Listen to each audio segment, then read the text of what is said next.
Jūs esat pirmą kartą pas mus auditorijoje.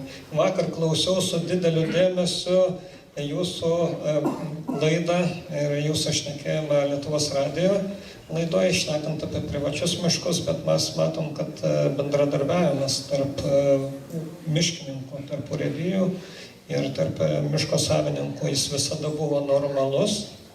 Kultūra buvo susikloščiusi tokia, kad viršutiniam sluoksnėje buvo karo stovis, nors dabar ten kariauja kažkur arčiau Raimundo Nagelės ir Zarasų, ten tas visas karo stovis liktai persikelia po truputį, nuo jūs ateinat su naujais žvilgsniais ir nauja kultūra, tai norėtumėm paprašyti jūsų keletą žodžių tart. O mes jums esam irgi paruošę vieną tokį surprizą. Labą dieną, aš tikrai neplanavau ir nesitikėjau, kad teks sakyti, tai tikrai didelių kalbų nesu pasiruošęs. Vieną gal porą aspektų, ką norėjau paminėti ir ką norėčiau paminėti, ir kalbant, atsižvelgiant ir asociacijos vadovo, ir garbės pirmininko žodžius, tai, kaip sakot, kad Lietuvoje yra 250 000 miškų savininkų, tai aš įvardinčiau, kad Lietuvoje yra 3 milijonai miškų savininkų. Pusė miškų yra privatus, kur valdo tiesiogiai, pusė miškų yra valstybiniai, reiškia visų mūsų miškai, kiekvienam Lietuvos gyventojų miškai.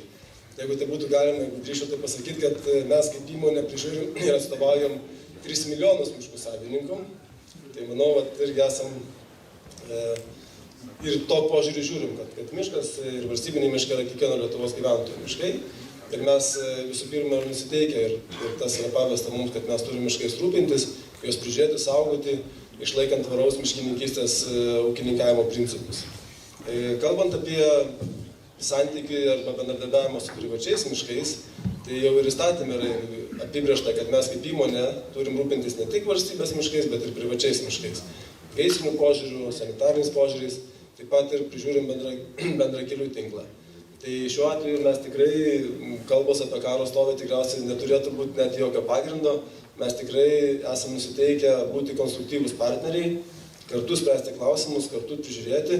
Tai tikrai dabar, kai buvusios miškų urėdijos apsijungė vieną didelę įmonę, kuriai man tikrai didelė garbė ir labai didelė atsakomybė vadovauti, tai mes tikrai žiūrim su konstruktyviu bendravimu į kiekvieną miško savininką ir tikrai iš vienos pusės prašom šiek tiek supratimo ir pagalbos, kol vyksta reorganizacija, kol vyksta realus apjungimas.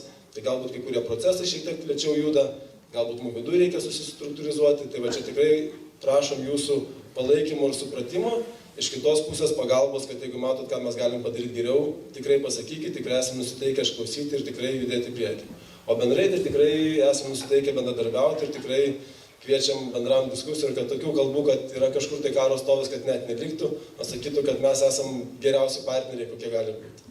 Tai sveikinu visus šios konferencijos susirinkę ir kviečiu bendradarbiauti.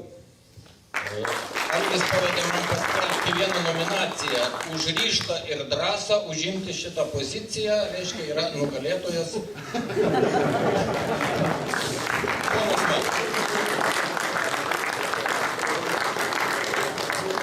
Matom pagal Žemės ūkio ministro likimą ir pagal tai, kiek tarkuoja aplinkos ministrą, kad nėra lengva valstybinė tarnyba, bet linkim, kad jinai būtų vis tik tai stabili ir nuo vadovo labai tas priklauso. Ačiū, kad atvyko, tikiuosi dalyvausiai.